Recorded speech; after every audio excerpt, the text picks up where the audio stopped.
Let's take a look at number 17 in section 5.1. Instructions are to calculate sum.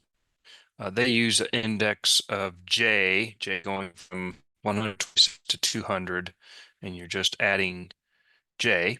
I like to use I, but it just you can use I, J, K, the common variables used for the index.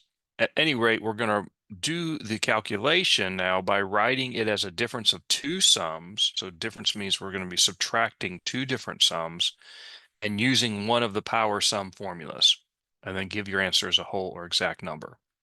Well, the power sum formula we're going to use is this one.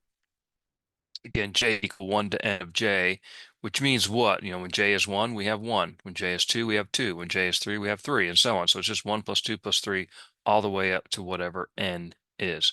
And the power sum formula is this sum is equal to n times the quantity n plus 1 divided by 2, which we can also rewrite this way.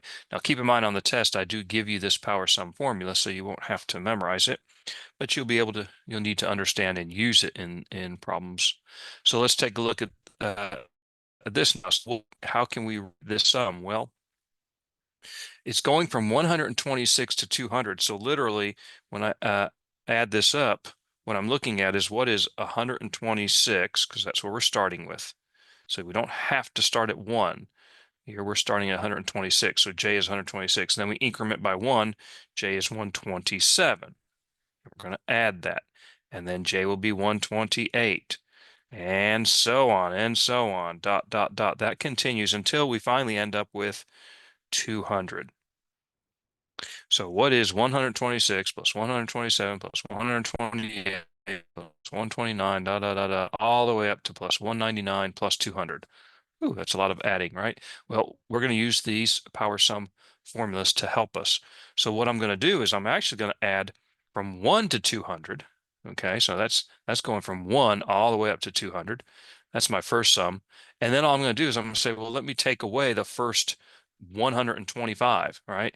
So I'm missing 1 plus 2 plus 3 all the way to 125. I'm going to take that away from the sum of all the numbers. So this one would be from 1 to 200. This one's just 1 to 125. That's going to leave this sum that I want. So there's the first part, writing the sum as the difference of two sums and using this power sum formula. Now we can just use the power sum formula to evaluate. So this one is, and notice the importance here. I can't directly use the power sum formula with this one because the power sum formula starts at 1, not 126, right? So notice the two that I have here start at 1, and that's really integral to this problem, very important to this problem, that you start at 1. So from 1 to 200, n is 200. This sum is just 200. 200 plus 1 is 201 divided by 2. This one is J equal 1, n is 125. So n is 125, n plus 1 is 126 divided by 2. And then I simplified those down. I just evaluated this one, and subtract. And of course, we get this.